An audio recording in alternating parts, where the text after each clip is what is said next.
Everyone. It's Allison. Blessings, blessings.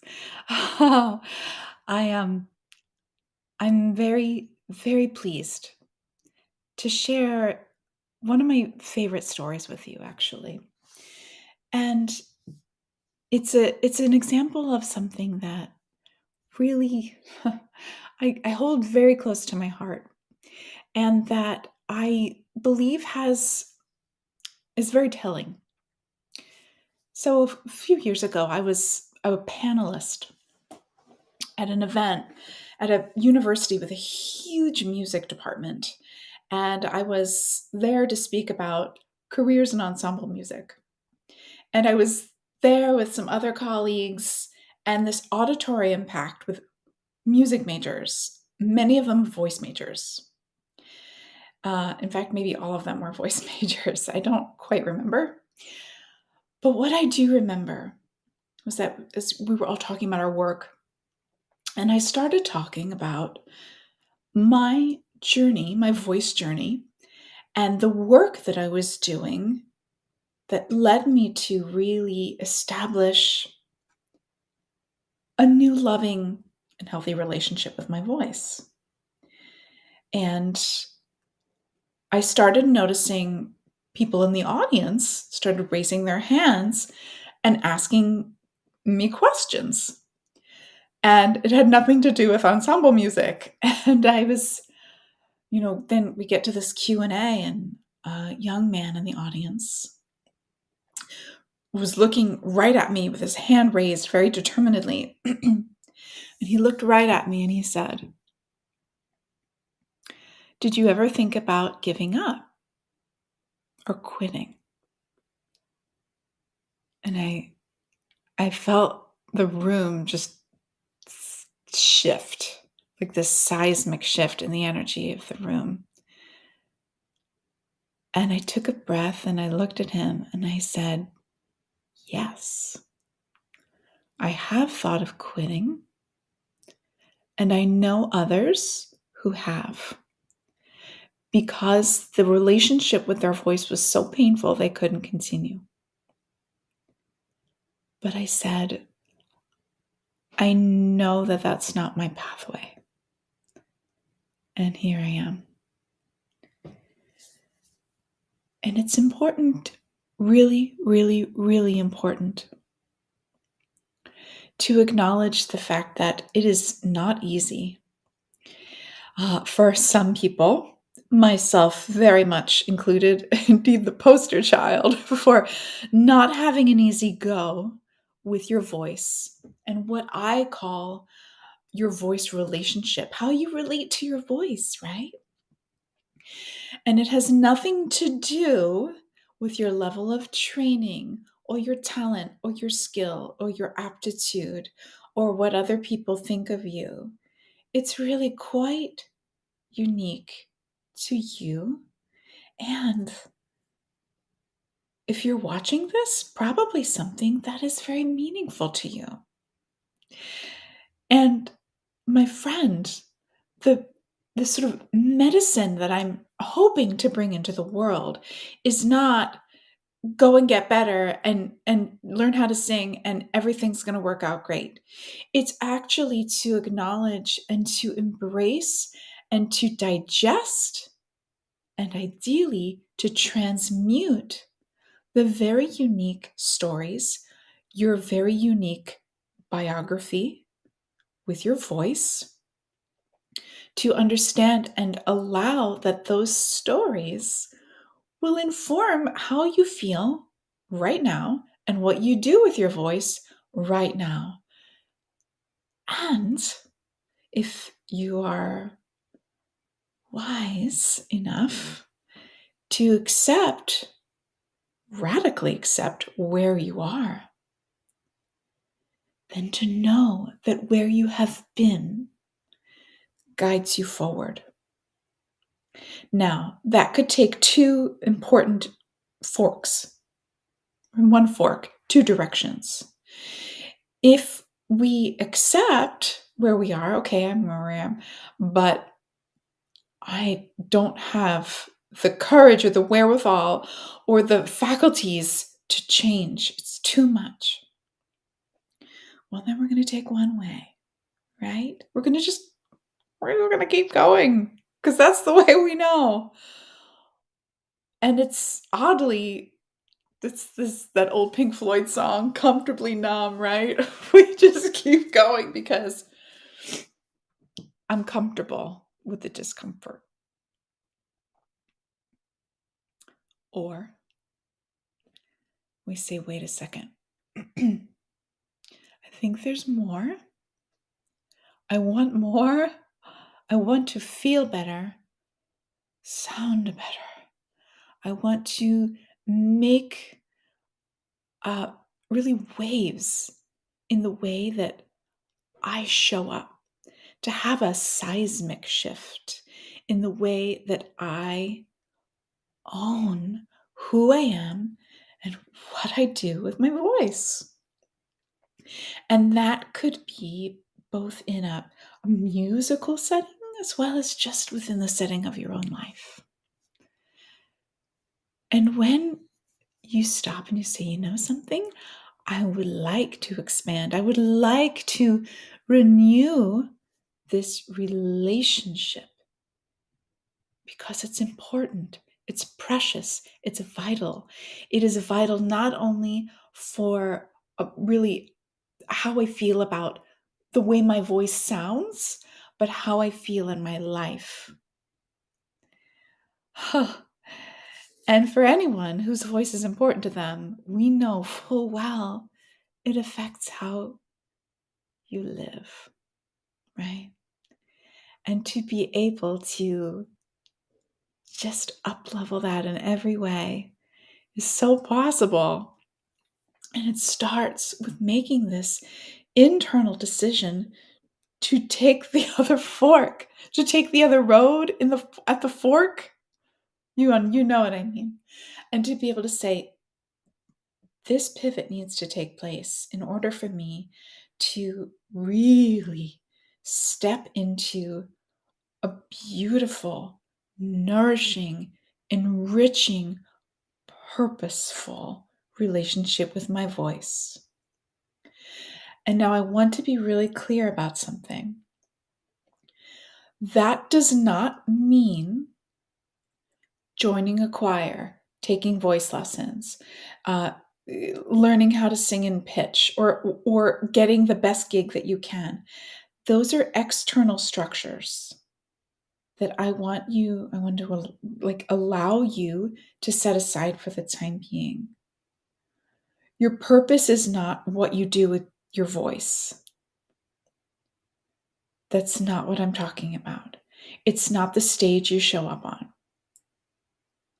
The purpose is why you feel called to bring your voice into the world, how that is sourced and connected to the divine, and ideally to connect with those beautiful souls that truly value and desire what you have to offer.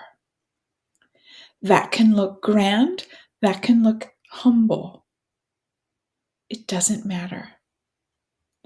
And I want to set aside the notion that that has to look like somebody else's, or that has to be really big and bold and huge. I'm a Leo, so unfortunately, that's kind of where I tend to go, right?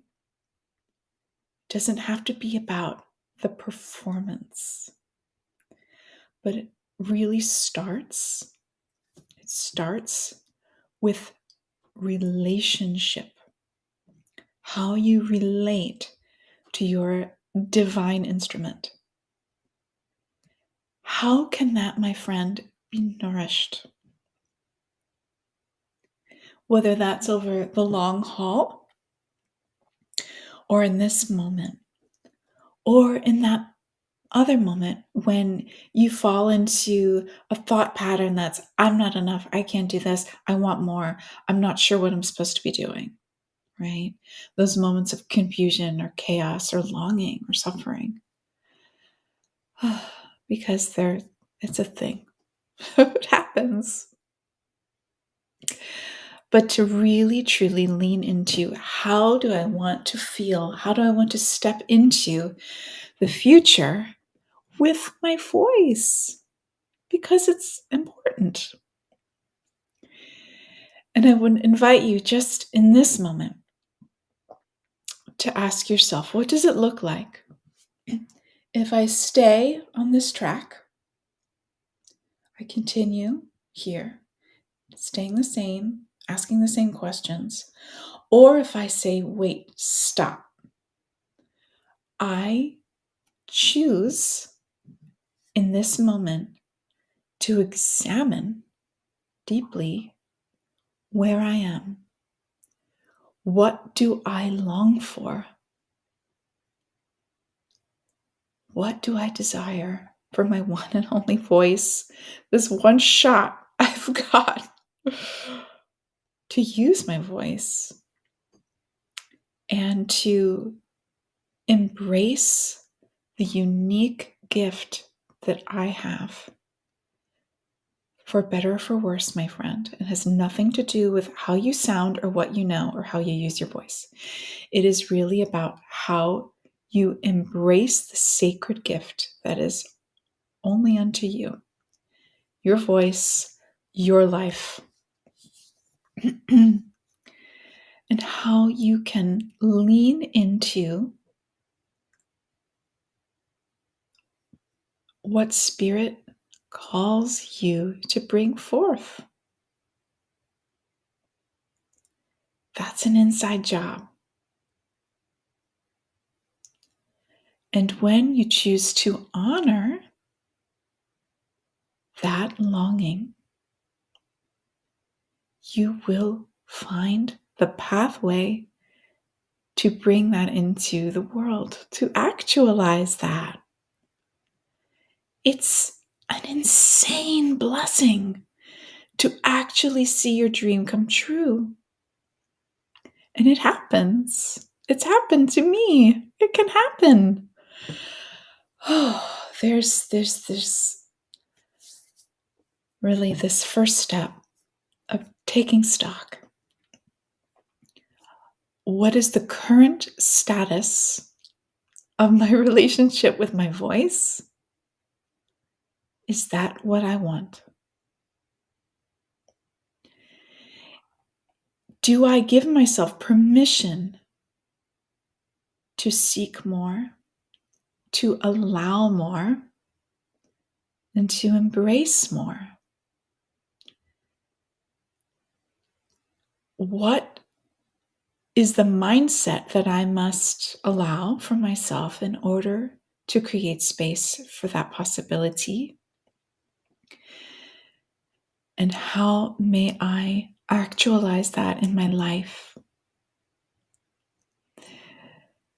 And it's okay if several of those answers is, I don't know.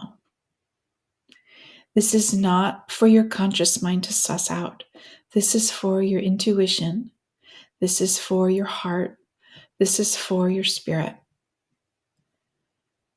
And really, in my experience, my very hard-won experience, and what I wanted to really communicate to all of those beautiful souls sitting in the auditorium that day, is that you can train and coach for as long as you like, but until you have peace with yourself and your voice and have a harmonious relationship with who you are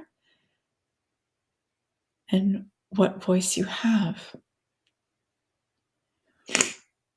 you will never find the peace that you really long for. And the courage and conviction to bring your voice into the world in a truly purpose-driven way. I hope that this kind of message does not intimidate or scare you away, but actually opens the doors to a much broader possibility than what feels like what only is. Yeah. and to lean into possibility, to lean into desire. Excuse me. And to lean into your own capabilities for truly manifesting your awesome voice and that beautiful spirit that guides it. Just ask the question, what is it that I truly desire for my voice? And let yourself be guided internally.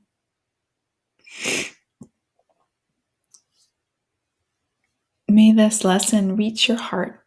I hope it serves you. I hope it supports you.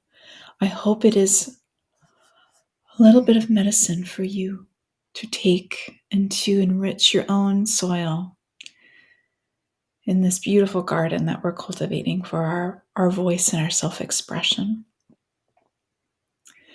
I invite you to reach out to me if you need support, or if you think, God, yes, I can't wait for that. And I want to know the way, or rather, a way.